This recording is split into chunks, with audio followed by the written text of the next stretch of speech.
ಸತ್ಯ ಸಂಗತಿಗಳ ಅನಾವರಣಗೊಳಿಸಿದ BNN ಮಾಧ್ಯಮ. ಭಾರತದ ದಾಳಿಗೆ ಬೆದರಿದ ಪಾಕ್, ಅಮೆರಿಕ, ಚೈನಾ ಹಾಗೂ ಪ್ರಪಂಚ.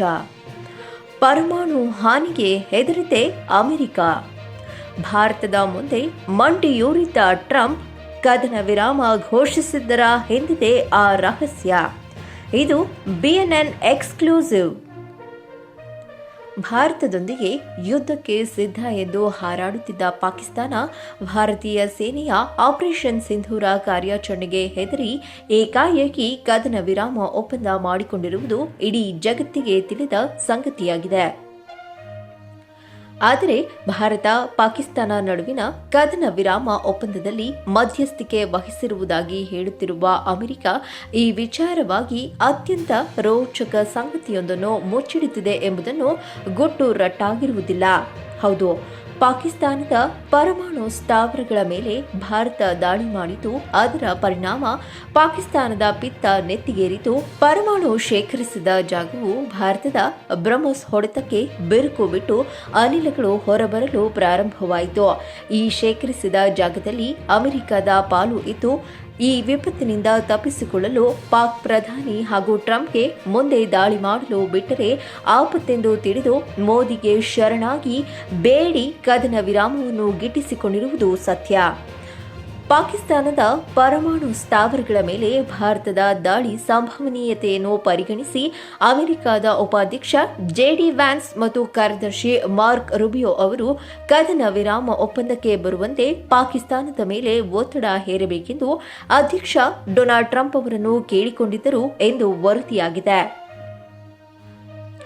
ಪಾಕಿಸ್ತಾನ ಮತ್ತು ಭಾರತೀಯ ವಾಯುಪಡೆಗಳು ಗಂಭೀರವಾದ ಯುದ್ಧದಲ್ಲಿ ತೊಡಗಿಕೊಂಡಿವೆ ಎಂಬುದನ್ನು ಅರಿತ ಅಮೆರಿಕದ ಡೊನಾಲ್ಡ್ ಟ್ರಂಪ್ ಆಡಳಿತ ಪಾಕಿಸ್ತಾನದ ಪರಮಾಣು ಸ್ಥಾವರಗಳ ರಕ್ಷಣೆ ದೃಷ್ಟಿಯಿಂದ ಕದನ ವಿರಾಮ ಒಪ್ಪಂದಕ್ಕಾಗಿ ನೆರೆ ರಾಷ್ಟ್ರದ ಮೇಲೆ ಒತ್ತಡ ಹೇರಿದೆ ಎಂದು ಅಮೆರಿಕದ ಮಾಧ್ಯಮಗಳು ಅಂದಾಜಿಸಿವೆ. ಭಾರತವು ರಾವಲ್ಪಿಂಡಿಯ ನೂರ್ ಖಾನ್ ಏರ್ಬೇಸ್ ಮೇಲೆ ದಾಳಿ ಮಾಡಿದಾಗ ಪರಿಸ್ಥಿತಿ ಇನ್ನಷ್ಟು ಹದಗೆಟ್ಟಿತು. ಈ ನೆಲೆಯು ಪಾಕಿಸ್ತಾನದ ಪ್ರಮುಖ ಮಿಲಿಟರಿ ಕೇಂದ್ರವಾಗಿದ್ದು, ಇದನ್ನು ಪಾಕಿಸ್ತಾನದ ಪರಮಾಣು ಶಸ್ತ್ರಾಸ್ತ್ರಗಳನ್ನು ನಿರ್ವಹಿಸುವ ಸ್ಟ್ರಾಟಜಿಕ್ ಪ್ಲಾನ್ ಡಿವಿಷನ್ ನಿರ್ವಹಿಸುತ್ತಿದೆ. ಬಲ್ಲ ಮೂಲಗಳ ಪ್ರಕಾರ ಪಾಕಿಸ್ತಾನದ ಪರಮಾಣು ಸೌಲಭ್ಯಗಳ ಬಳಿ ಯಾವುದೇ ದಾಳಿ ನಡೆದರೂ ಅದು ಅಮೆರಿಕದ ಗಂಭೀರ ಕಾಳಜಿಗೆ ಕಾರಣವಾಗುತ್ತದೆ. ಪಾಕಿಸ್ತಾನದ ಪರಮಾಣು ಕಾರ್ಯಕ್ರಮದ ಬಗ್ಗೆ ತಿಳಿದಿರುವ ಅಮೆರಿಕದ ಮಾಜಿ ಅಧಿಕಾರಿಯೊಬ್ಬರು ತನ್ನ ಪರಮಾಣು ಸ್ಥಾವರಗಳ ಮೇಲೆ ಭಾರತ ದಾಳಿ ಮಾಡಬಹುದು ಎಂಬುದು ಪಾಕಿಸ್ತಾನದ ಅತಿದೊಡ್ಡ ಭಯವಾಗಿದೆ. ಇದಕ್ಕೆ ಪೂರಕವಾಗಿ ನೂರ್ ಖಾನ್ ವಾಯುನೆಲೆ ಮೇಲಿನ ಕ್ಷಿಪಣಿ ದಾಳಿಯನ್ನು ಭಾರತದಿಂದ ಬಂದ ಎಚ್ಚರಿಕೆಯಂತೆ ನೋಡಬಹುದು ಎಂದು ಹೇಳಿದ್ದಾರೆ. ಪಾಕಿಸ್ತಾನದ ಪ್ರಧಾನಿ ಶಹಬಾಜ್ ಶರೀಫ್ ಅವರು ನ್ಯಾಷನಲ್ ಕಮಾಂಡ್ ಅಥಾರಿಟಿಯ ಸಭೆ ನಡೆಸಿದ್ದಾರೆ ಎಂಬ ಮಾಹಿತಿಯನ್ನು ಅಮೆರಿಕದ ಮಾಧ್ಯಮಗಳು ಹೊರಹಾಕಿವೆ. ಈ ಸಂಸ್ಥೆಯು ಪರಮಾಣು ಶಸ್ತ್ರಾಸ್ತ್ರಗಳಿಗೆ ಸಂಬಂಧಿಸಿದ ನಿರ್ಧಾರಗಳನ್ನು ತೆಗೆದುಕೊಳ್ಳುತ್ತದೆ. ಆದರೆ ಪಾಕಿಸ್ತಾನದ ರಕ್ಷಣಾ ಸಚಿವ ಖವಾಜಾ ಮೊಹಮ್ಮದ್ ಆಸಿಫ್ ಮಾತ್ರ ಇಂತಹ ಯಾವುದೇ ಸಭೆ ನಡೆದಿಲ್ಲ ಎಂದು ವಾದಿಸಿದ್ದಾರೆ. ಆತ ಅಮೆರಿಕ ರಕ್ಷಣಾ ಇಲಾಖೆ, ಪೆಂಟಗಾನ್ ಭಾರತ ಮತ್ತು ಪಾಕಿಸ್ತಾನ ನಡುವಿನ ಉದ್ವಿಗ್ನ ಪರಿಸ್ಥಿತಿಯನ್ನು ಗಂಭೀರವಾಗಿ ಪರಿಗಣಿಸಿದೆ. ಈ ಕುರಿತು ಪೆಂಟಗಾನ್ ಯಾವುದೇ ಬಹಿರಂಗ ಹೇಳಿಕೆ ನೀಡಿಲ್ಲವಾದರೂ ತೆರೆಮರೆಯಲ್ಲಿದ್ದುಕೊಂಡೇ ಪರಿಸ್ಥಿತಿಯ ಅವಲೋಕನ ನಡೆಸುತ್ತಿದೆ. ನೂರ್ ಖಾನ್ ಏರ್ಬೇಸ್ ಮೇಲೆ ಭಾರತ ನಡೆಸಿದ ದಾಳಿ ಬಳಿಕ ಕದನ ವಿರಾಮ ಒಪ್ಪಂದಕ್ಕೆ ಪಾಕಿಸ್ತಾನವನ್ನು ಒಪ್ಪಿಸುವುದು ಅಮೆರಿಕದ ಪ್ರಮುಖ ಆದ್ಯತೆಯಾಗಿತ್ತು ಎಂಬುದು ಇದೀಗ ಗೊತ್ತಾಗಿದೆ. ಏತನ್ಮಧ್ಯೆ ಕಾರ್ಯದರ್ಶಿ ಮಾರ್ಕ್ ರುಬಿಯೋ ಅವರು ಪಾಕಿಸ್ತಾನದ ಸೇನಾ ಮುಖ್ಯಸ್ಥ ಜನರಲ್ ಸೈಯದ್ ಆಸಿಮ್ ಮುನೀರ್ ಅವರೊಂದಿಗೆ ದೂರವಾಣಿ ಮೂಲಕ ಸಂಪರ್ಕಿಸಿ ಭಾರತದ ಮೇಲಿನ ದಾಳಿಗಳನ್ನು ಕೂಡಲೇ ನಿಲ್ಲಿಸುವಂತೆ ಒತ್ತಡ ಹೇರಿದ್ದಾರೆ. ಅಲ್ಲದೆ ಪಾಕಿಸ್ತಾನದ ವಿದೇಶಾಂಗ ಸಚಿವರೊಂದಿಗೆ ಮಾತನಾಡಿ ಭಾರತದೊಂದಿಗೆ ಕದನ ವಿರಾಮ ಒಪ್ಪಂದಕ್ಕೆ ಮುಂದಾಗುವಂತೆ ಸಲಹೆ ನೀಡಿದ್ದಾರೆ. ಶುಕ್ರವಾರ ಅಂದರೆ ಮೇ 9 ಸಂಜೆಯಿಂದ ಶನಿವಾರ ಮೇ 10 ಮುಂಜಾನೆಯವರೆಗೆ ಅಮೆರಿಕದಿಂದ ಪಾಕಿಸ್ತಾನಕ್ಕೆ ನಿರಂತರವಾಗಿ ಕರೆಗಳು ಹೋಗಿವೆ. ಅಮೆರಿಕದ ಒತ್ತಡವೇ ಪಾಕಿಸ್ತಾನ ಬಯಸಿದ ಕದನ ವಿರಾಮ ಒಪ್ಪಂದ ಸಾಧ್ಯವಾಗಿದೆ ಎಂದು ತೋರಿಸುತ್ತಿದೆ ಎಂದು ಮಾಧ್ಯಮವೊಂದು ವರದಿ ಮಾಡಿದೆ. ಈ ವಿಚಾರವಾಗಿ ಪಾಕಿಸ್ತಾನದ ಹಿರಿಯ ಗುಪ್ತಚರ ಅಧಿಕಾರಿಯೊಬ್ಬರು ಕದನ ವಿರಾಮವನ್ನು ಸ್ಥಾಪಿಸಲು ಅಮೆರಿಕ ಮಾಡಿದ ಪ್ರಯತ್ನ, ವಿಶೇಷವಾಗಿ ಮಾರ್ಕ್ ರೂಬಿಯೋ ಅವರ ಮಧ್ಯಸ್ಥಿಕೆಗೆ ಮನ್ನಣೆ ನೀಡಿದ್ದಾರೆ. ಪಾಕಿಸ್ತಾನದ ಪ್ರಧಾನಿ ಶಹಬಾಜ್ ಶರೀಫ್ ಕೂಡ ಅಮೆರಿಕ ಅಧ್ಯಕ್ಷ ಡೊನಾಲ್ಡ್ ಟ್ರಂಪ್ ಅವರಿಗೆ ಸಾರ್ವಜನಿಕವಾಗಿ ಧನ್ಯವಾದ ಅರ್ಪಿಸಿದ್ದಾರೆ. ಆದರೆ ಭಾರತ ಮಾತ್ರ ಕದನ ವಿರಾಮ ಒಪ್ಪಂದದಲ್ಲಿ ಅಮೆರಿಕದ ಭಾಗವಹಿಸುವಿಕೆಯ ಬಗ್ಗೆ ಯಾವುದೇ ಪ್ರತಿಕ್ರಿಯೆ ನೀಡಿಲ್ಲ. ವರದಿಗಳ ಪ್ರಕಾರ ಪಾಕಿಸ್ತಾನವು ಟ್ರಂಪ್ ಆಡಳಿತವನ್ನು ಸಂಪರ್ಕಿಸಿ ಭಾರತದ ವಾಯುದಾಳಿಯ ಸಾಧ್ಯತೆಯ ಬಗ್ಗೆ ತುರ್ತು ಕಳವಳ ವ್ಯಕ್ತಪಡಿಸಿ ಮತ್ತು ಕದನ ವಿರಾಮಕ್ಕೆ ಮಧ್ಯಸ್ಥಿಕೆ ವಹಿಸುವಂತೆ ಕೋರಿತು. ಇದಕ್ಕೆ ಪ್ರತಿಕ್ರಿಯೆಯಾಗಿ ಅಮೆರಿಕದ ರಾಷ್ಟ್ರೀಯ ಭದ್ರತಾ ಸಲಹೆಗಾರ ಮಾರ್ಕೊ ರೂಬಿಯೋ ಈ ವಿಷಯದ ಬಗ್ಗೆ ಭಾರತದ ವಿದೇಶಾಂಗ ಸಚಿವ ಎಸ್ ಜೈಶಂಕರ್ ಅವರೊಂದಿಗೆ ಮಾತುಕತೆ ನಡೆಸಿದರು. ಆದಾಗ್ಯೂ ಭಾರತವು ಮೂರನೇ ವ್ಯಕ್ತಿಯ ಮಧ್ಯಸ್ಥಿಕೆಯನ್ನು ದೃಢವಾಗಿ ತಿರಸ್ಕರಿಸಿತು. ಈ ವಿಷಯವು ದ್ವಿಪಕ್ಷೀಯವಾಗಿ ವಿಷಯವಾಗಿದೆ ಎಂದು ಹೇಳಿದೆ. ಪಾಕಿಸ್ತಾನವು ಕದನ ವಿರಾಮವನ್ನು ಬಯಸಿದರೆ ಭಾರತದೊಂದಿಗೆ ನೇರವಾಗಿ ಮಾತುಕತೆ ನಡೆಸಬೇಕು ಎಂದು ಭಾರತ ಅಮೆರಿಕಕ್ಕೆ ತಿಳಿಸಿತ್ತು.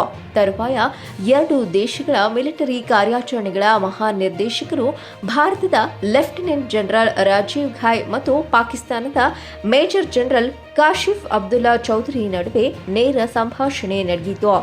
ಅವರ ಮಾತುಕತೆಯ ನಂತರ ಮೇ 10ರಂದು ಶನಿವಾರದಂದು ಕದನ ವಿರಾಮ ಒಪ್ಪಂದವನ್ನು ಘೋಷಿಸಲಾಯಿತು. ಗಡಿಯಲ್ಲಿ ಶಾಂತಿಗೆ ಬದ್ಧತೆಯನ್ನು ಪುನರುಚ್ಚರಿಸಲು ಸೋಮವಾರ ಸಂಜೆ ಇಬ್ಬರು ಡಿಜಿಎಂಒಗಳ ನಡುವೆ ಹೆಚ್ಚಿನ ಚರ್ಚೆಗಳು ನಡೆದವು. ಅಗತ್ಯವಿದ್ದಲ್ಲಿ ಗಡಿಯಾಚೆಗೂ ಭಯೋತ್ಪಾದಕರನ್ನು ತಟಸ್ಥಗೊಳಿಸಲಾಗುವುದು ಎಂಬ ತನ್ನ ಹೊಸ ಭಯೋತ್ಪಾದನಾ ನಿಗ್ರಹ ನೀತಿಯನ್ನು ಭಾರತ ಒತ್ತಿ ಹೇಳಿದೆ. ಎರಡೂ ಕಡೆಯವರು ಕದನ ವಿರಾಮವನ್ನು ಉಲ್ಲಂಘಿಸುವುದಿಲ್ಲ ಅಥವಾ ನಿಯಂತ್ರಣ ರೇಖೆಯ ಉದ್ದಕ್ಕೂ ಯಾವುದೇ ಮಿಲಿಟರಿ ಕ್ರಮಗಳನ್ನು ಪ್ರಾರಂಭಿಸುವುದಿಲ್ಲ ಎಂದು ಒಪ್ಪಿಕೊಂಡರು. ಚೀನಾದ ಪರಮಾಣುಗಳಿಗೂ ಹಾನಿಯಾಗುವ ಸಂಭವನೀಯತೆಯಿಂದಾಗಿ ಭಾರತದ ಮುಂದೆ ಈ ಎರಡು ರಾಷ್ಟ್ರಗಳು ಮಂಡಿಯೂರಿದ್ದ ಪರಿಣಾಮ ಕದನ ವಿರಾಮವಾಗಿದೆ. ಪರಮಾಣು ವಿಕಿರಣ ಸೋರಿಕೆಯ ಪರಿಣಾಮ ಚಾಂಗೈ ಬೆಟ್ಟದಲ್ಲಿ ಭೂಕಂಪನ ಸಂಭವಿಸಿತು. ಕ್ವಾಟಾ, ಚಾಮನ್, ಕಿಡಾರ ಬೆಟ್ಟಗಳಲ್ಲೂ ಕಂಪನಗಳಾದವು. ಇವೆಲ್ಲವೂ ಪರಮಾಣು ಬಾಂಬ್ ಹುದುಗಿಸಿಟ್ಟಿದ್ದ ಜಾಗವಾಗಿತ್ತು. ಯಾವಾಗ ಇಲ್ಲಿ ಭಾರತದ ದಾಳಿಗಳಾದವೋ ಪಾಕಿಸ್ತಾನ, ಚೈನಾ, ಅಮೆರಿಕದ ಎದೆ ನಡುಗಿ ಹೋದವು. ಇನ್ನು ದಯವಿಟ್ಟು ಸಾಕು ಮಾಡಿ, ನಮ್ಮ ಪರಮಾಣು ಬಾಂಬ್ಗಳು ಅಲ್ಲಿದ್ದು ಅದನ್ನು ಸುರಕ್ಷಿತವಾಗಿ ಸ್ಥಳಾಂತರಿಸಿ ಬಿಡುತ್ತೇವೆ, ಅಲ್ಲಿಯವರೆಗೂ ಅವಕಾಶ ಕೊಡಿ ಎಂದು ಕೇಳಿಕೊಂಡಿತು. ತರುವಾಯ ಒಂದೇ ಗಂಟೆಯಲ್ಲಿ ಈಜಿಪ್ಟಿನಿಂದ ಬಂದ ವಿಮಾನದಲ್ಲಿ ಪರಮಾಣು ಸೋರಿಕೆ ನಿಲ್ಲಿಸಲು ಸಾಮಗ್ರಿಗಳನ್ನು ಹೊತ್ತು ತಂದಿತು.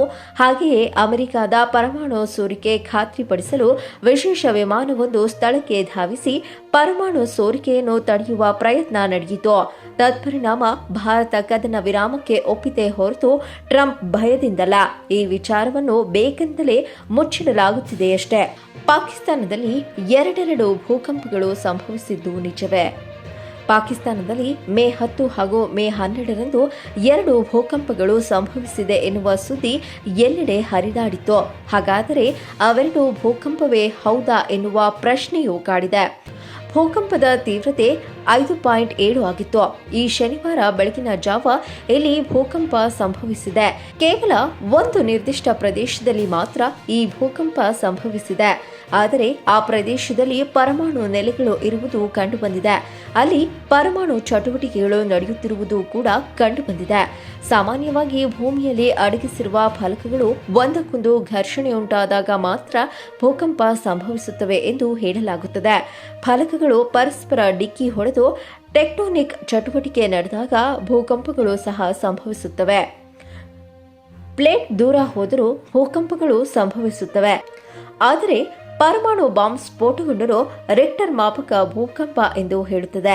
ಅಮೆರಿಕದ ಒತ್ತಡ ಆರಂಭವಾಗಿತ್ತು ಯಾವಾಗ? ಅಣುಬಾಂಬ್ ಸ್ಫೋಟದ ಬೆದರಿಕೆ ಹಿನ್ನೆಲೆ ಅಮೆರಿಕದ ವಿಮಾನವೊಂದು ಪಾಕಿಸ್ತಾನದಾದ್ಯಂತ ಗಸ್ತು ತಿರುಗುವಾಗ ಭೂಮಿಯೊಳಗೆ ಅಣುಬಾಂಬ್ ಸ್ಫೋಟಗೊಂಡು ಅದರ ಪರಿಣಾಮ ಭೂಮಿಯ ಮೇಲ್ಭಾಗದಲ್ಲಿ ಅಪಾಯ ಮಟ್ಟವನ್ನು ಮೀರಿದ್ದನ್ನು ಗಮನಿಸಿದೆ. ಆಗ ಎಚ್ಚರಿಕೆ ನೀಡಿ ಭಾರತದ ಬಳಿ ಕೂಡಲೇ ಅಘೋಷಿತ ಯುದ್ಧವನ್ನು ನಿಲ್ಲಿಸುವಂತೆ ಸಲಹೆ ನೀಡಿತು. ಆದರೆ ಭಾರತವು ಪಾಕಿಸ್ತಾನದ ಡಿಜಿಎಂಒ ನಮ್ಮ ಬಳಿ ಕೇಳುವವರೆಗೂ ಯಾವುದೇ ನಿರ್ಧಾರ ಮಾಡುವುದಿಲ್ಲ ಎಂದು ಹೇಳಿತ್ತು. ಪಾಕಿಸ್ತಾನದ ಸ್ಥಿತಿ ಬಗ್ಗೆ ವಿದೇಶಾಂಗ ಸಚಿವ ಜೈಶಂಕರ್ಗೆ ಈಜಿಪ್ಟ್ ಕರೆ ಮಾಡಿತು. ಈ ಕುರಿತು ಎಸ್ ಜೈಶಂಕರ್ ಮಾಹಿತಿ ನೀಡಿದ್ದರು. ಭಯೋತ್ಪಾದಕತೆ ಕುರಿತು ಮಾತನಾಡಿದ್ದರೂ ಕೂಡ ಮುಂದಿನ ದಿನಗಳಲ್ಲಿ ಭಾರತ ಹಾಗೂ ಈಜಿಪ್ಟ್ ಒಟ್ಟಾಗಿ ಕೆಲಸ ಮಾಡುತ್ತಿದೆ ಎಂದು ಹೇಳಿದ್ದರು. ಇದನ್ನು ಕೂಡ ಈ ಸಂದರ್ಭದಲ್ಲಿ ಸ್ಮರಿಸಬಹುದು. ಪಾಕಿಸ್ತಾನಕ್ಕೆ ನೂರ್ಖಾನ್ ಪರಮಾಣು ಕೇಂದ್ರ ಸ್ಫೋಟ ಭಯ. ಭಾರತವು ನೂರ್ಖಾನ್ನಲ್ಲಿರುವ ಪರಮಾಣು ಕೇಂದ್ರವನ್ನು ಸ್ಫೋಟಿಸಬಹುದು ಎನ್ನುವ ಭಯ ಪಾಕಿಸ್ತಾನವನ್ನು ಕಾಡುತ್ತಿದೆ. ಒಂದೊಮ್ಮೆ ಹಾಗೇನಾದರೂ ಆದರೆ ಅಲ್ಲಿರುವ ಪರಮಾಣು ಬಾಂಬ್ಗಳು ಯಾವ ಕೆಲಸಕ್ಕೂ ಬರುತ್ತಿಲ್ಲ. ಒಂದೆಡೆ ತಮ್ಮ ಉಳಿದ ಅಣು ಸ್ಥಾವರಗಳನ್ನು ಭಾರತ ನಾಶಪಡಿಸಬಹುದು ಎನ್ನುವ ಭಯದಿಂದಲೇ ಬ್ರಹ್ಮೋಸ್ ಕ್ಷಿಪಣಿ ಬಗ್ಗೆ ಪಾಕಿಸ್ತಾನ ಭಯಪಟ್ಟು ಕದನ ವಿರಾಮಕ್ಕೆ ಒಪ್ಪಿಗೆ ನೀಡಿದ್ದಾರೆ ಎಂದು ಹೇಳಲಾಗುತ್ತಿದೆ. ಅಮೆರಿಕ ಕೂಡಲೇ ಮಾಡಿದ್ದೇನೋ? ಈಜಿಪ್ಟ್ನಿಂದ ಪಾಕಿಸ್ತಾನಕ್ಕೆ ಹಡಗಿನಲ್ಲಿ ಫೈಟ್ ರಾಡರ್ ಅನ್ನು ಹೊತ್ತು ಹೊರಟಿತ್ತು. ಬಳಿಕ ಅಮೆರಿಕ ಪಾಕಿಸ್ತಾನ ಎರಡೂ ಕುಳಿತು ಮಾತನಾಡಿ ಮುಂದಿನ ಅಪಾಯದ ಕುರಿತು ಚರ್ಚಿಸಿದ್ದರು. ಇದಾದ ಬಳಿಕ ಪಾಕಿಸ್ತಾನವು ಭಾರತದೊಂದಿಗೆ ಮಾತನಾಡಿ ಯುದ್ಧವನ್ನು ನಿಲ್ಲಿಸುವ ಕುರಿತು ಮನವಿ ಮಾಡಿತ್ತು. ಭಾರತ ನಮ್ಮ ಮೇಲೆ ದಾಳಿ ನಡೆಸಿದರೆ ನಾವು ಪರಮಾಣು ಅಸ್ತ್ರ ಬಳಕೆ ಮಾಡುತ್ತೇವೆ ಎಂದು ಪಾಕಿಸ್ತಾನ ಎಚ್ಚರಿಕೆ ನೀಡುತ್ತಿತ್ತು. ನಿಮ್ಮ ಅಣ್ವಸ್ತ್ರ ಬೆದರಿಕೆಗೆ ನಾವು ಜಗ್ಗಲ್ಲ ಬಗ್ಗಲ್ಲ.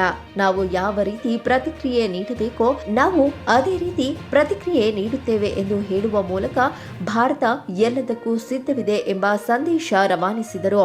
ಏಕೆಂದರೆ ಭಾರತವು ನೇರವಾಗಿ ಒಪ್ಪಿಕೊಳ್ಳದಿದ್ದರೂ ಪಾಕಿಸ್ತಾನವು ಕೆಲವು ಪುರಾವೆಗಳನ್ನು ಬಿಡುಗಡೆ ಮಾಡಿತ್ತು. ಪಾಕಿಸ್ತಾನದಲ್ಲಿ ವಾಯುನೆಲೆ ಸೇರಿದಂತೆ ಹಲವನ್ನು ಭಾರತ ನಾಶ ಮಾಡಿರುವ ಕುರಿತು ದೂರು ನೀಡಿದೆ. ಮಾರ್ಷಲ್ ಏಕೆ ಭಾರತಿ ನಗುವಿನಲ್ಲಡಗಿದೆ ಹಲವು ಉತ್ತರಗಳು. ಮೂರು ಸೇನೆಗಳು ಜಂಟಿಯಾಗಿ ಪತ್ರಿಕಾಗೋಷ್ಠಿ ನಡೆಸಿದಾಗ ನಮ್ಮ ಪತ್ರಕರ್ತರು ನೀವು ಪಾಕಿಸ್ತಾನದ ವಾಯುನೆಲೆಗಳನ್ನು ನಾಶ ಮಾಡಿದ್ದೀರಾ, ಈ ವಿಚಾರಗಳು ಸಾಕಷ್ಟು ಹರಿದಾಡುತ್ತಿವೆ ಎಂದು ಹೇಳಿದ್ದಾರೆ. ಅದಕ್ಕೆ ಏಕೆ ಭಾರತಿ ಹೌದು ನಮಗೇನು ಗೊತ್ತೇ ಇಲ್ಲ ಎಂದು ತಲೆಬಗ್ಗಿಸಿ ನಕ್ಕಿದರು. ಈ ನಗುವಿನ ಹಿಂದೆಯೇ ಹಲವು ಉತ್ತರಗಳು ಅಡಗಿವೆ ಎನ್ನಬಹುದು. ಭಾರತ ಸೇನೆಯ ನಕಲು ಭಾರತದ ಸೇನೆಯಂತೆಯೇ ಪಾಕಿಸ್ತಾನದಲ್ಲಿಯೂ ಕೂಡ ವಾಯು ಭೂ ಹಾಗೂ ನೌಕಾಪಡೆಯ ಮುಖ್ಯಸ್ಥರು ಪತ್ರಿಕಾಗೋಷ್ಠಿ ನಡೆಸಿ ಭಾರತದ ನಕಲು ಮಾಡಿದ್ದಾರೆ. ಅದೇ ರೀತಿ ತಮ್ಮ ಡಿಜಿಎಂಒಗಳ ಸಭೆಯನ್ನು ಕರೆದಿದ್ದವು. ಆರಂಭದಿಂದ ಇಲ್ಲಿಯವರೆಗೆ ಅವರು ನಾವು ಮಾಡುವ ಸಾಮಾನ್ಯ ಅಭ್ಯಾಸಗಳನ್ನೇ ಅನುಸರಿಸುತ್ತಿದ್ದಾರೆ. ಅವರು ಅದೇ ವಿಷಯಗಳನ್ನು ಪುನರಾವರ್ತಿಸುತ್ತಾರೆ.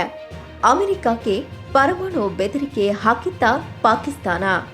ಪ್ರಶ್ನೆ ಕೇಳಿದ ಪಾಕ್ ಪತ್ರಕರ್ತರು ಪತ್ರಿಕಾಗೋಷ್ಠಿಯಲ್ಲಿ ಕೆಲವು ಪಾಕಿಸ್ತಾನಿ ಪತ್ರಕರ್ತರು ನೀವು ಅಮೆರಿಕಕ್ಕೆ ಪರಮಾಣು ಬೆದರಿಕೆ ಹಾಕಿದ್ದೀರಾ, ಅದಕ್ಕಾಗಿಯೇ ಅಮೆರಿಕವು ಭಾರತದ ಮೇಲೆ ಕದನ ವಿರಾಮ ಒಪ್ಪಿಕೊಳ್ಳಲು ಒತ್ತಡ ಹೇರುತ್ತಾ ಎಂಬುದರ ಕುರಿತು ಪ್ರಶ್ನೆ ಕೇಳಿದ್ದರು. ಅದಕ್ಕೆ ಪ್ರತಿಕ್ರಿಯಿಸಿದ ಆಸಿಂ ಮುನೀರ್ ಎರಡು ದೇಶಗಳು ಪರಮಾಣು ಸಾಮರ್ಥ್ಯ ಹೊಂದಿದ್ದು ಪರಮಾಣು ಬಾಂಬ್ಗಳನ್ನು ಹೊಂದಿದ್ದರೆ ಮತ್ತು ಅವು ಯುದ್ಧಕ್ಕೆ ಹೋದರೆ ಯುದ್ಧ ಮಾಡಲು ಸಾಧ್ಯವಿಲ್ಲ ಎಂಬ ಅಂಶದ ಬಗ್ಗೆ ಜಾಗೃತವಾಗಿರುತ್ತವೆ. ಹಾಗಾದರೆ ಎಲ್ಲೋ ಒಂದು ಕಡೆ ಪರಮಾಣು ದಾಳಿಯತ್ತ ಈ ದಾಳಿ ಕೊಂಡೊಯ್ಯುತ್ತಿತ್ತು ಎಂದರ್ಥ. ಪರಮಾಣು ವಿಕಿರಣ ಸೋರಿಕೆಯಾದರೆ ಭಾರತದ ಪಶ್ಚಿಮ ಪೂರ್ವ ಪ್ರದೇಶಗಳ ಜನರಿಗೂ ಹಾನಿಯಾಗಬಹುದು ಎಂಬ ಮುನ್ನೆಚ್ಚರಿಕೆಯ ಕ್ರಮವಾಗಿ ಮೋದಿ ಕದನ ವಿರಾಮಕ್ಕೆ ಒಪ್ಪಿರಬಹುದು ಎಂಬುದು ಬಿಎನ್ಎನ್ ಮಾಧ್ಯಮದ ಅಂದಾಜು. ಇದು ಏನೇ ಆಗಿರಲಿ ಪ್ರಧಾನಿ ಮೋದಿ ಪಾಕ್ ವಿರುದ್ಧ ಗಟ್ಟಿ ದನಿಯಲ್ಲಿ ಗುಡುಗಿದ್ದಾರೆ. ಯಾವುದೇ ಅನ್ಯ ರಾಷ್ಟ್ರಗಳ ಹಸ್ತಕ್ಷೇಪವನ್ನು ನಿರಾಕರಿಸಿ ಪಾಕ್ ವಿರುದ್ಧ ಬಿಗಿ ನಿಲುವನ್ನು ತಾಳಿದ್ದಾರೆ. ಪಾಕ್ ಬಾಲ ಬಿಚ್ಚಿದರೆ ಹೆಡೆಮುರಿ ಕಟ್ಟಲು ಸಿದ್ಧವಿದೆ ಸೇನೆ. ಭಾರತ ಹಾಗೂ ಮೋದಿ ಪಾಕಿಸ್ತಾನದವರಿಗೆ ಭಿಕ್ಷೆ ಹಾಕಿ ಜೀವದಾನ ನೀಡಿರುತ್ತಾರೆ. ಆದರೆ ಪರಮಾಣು ಸೋರಿಕೆಯಿಂದ ಆ ಭಾಗದ ಜನರಿಗೆ ತೊಂದರೆ ತಪ್ಪಿದ್ದಲ್ಲ. ಮತ್ತೊಂದು ಆಘಾತವಾದ ವಿಚಾರವೇನೆಂದರೆ ಭಾರತ ತನ್ನ ದಾಳಿಯನ್ನು ನಿಲ್ಲಿಸದಿದ್ದರೆ ಕ್ಷಿಪಣಿ ಹೊಗೆ ಹಾಗೂ ಪರಮಾಣು ಸೋರಿಕೆ ಗಾಳಿಯಲ್ಲಿ ಬೆರೆತು ಕಾಶ್ಮೀರಕ್ಕೆ ಬರುವ ಸಾಧ್ಯತೆ ಹೆಚ್ಚಾಗಿತ್ತು. ಒಟ್ಟಾರೆ ಮೋದಿಯ ಈ ನಡೆ ಶ್ಲಾಘನೀಯ. ಆದರೆ ವಿರೋಧ ಪಕ್ಷದ ನಾಯಕರು ಕಾಖ ರಾಗ ಅಭರಿಸಿದ ದೇಶದ ರಕ್ಷಣಾ ಸುದ್ದಿಯನ್ನು ಅನ್ಯರಿಗೆ ಮಾರಲು ಸಜ್ಜಾಗಿರುತ್ತಾರೆ ಎಂಬ ಸುದ್ದಿಯೂ ಇರುತ್ತದೆ. ಪಾಕಿಸ್ತಾನ ಬುದ್ಧಿ ಕಲಿಯದಿದ್ದರೆ ಸರ್ವನಾಶ ಖಚಿತ. ವೀಕ್ಷಕರೇ, ಈ ಕಂಟೆಂಟ್ ನಿಮಗೆ ಇಷ್ಟವಾದಲ್ಲಿ ನಮ್ಮ BNN ಚಾನಲ್ ಅನ್ನು ಲೈಕ್ ಮಾಡಿ, ಶೇರ್ ಮಾಡಿ, ಸಬ್ಸ್ಕ್ರೈಬ್ ಮಾಡೋದನ್ನು ಮರಿಬೇಡಿ.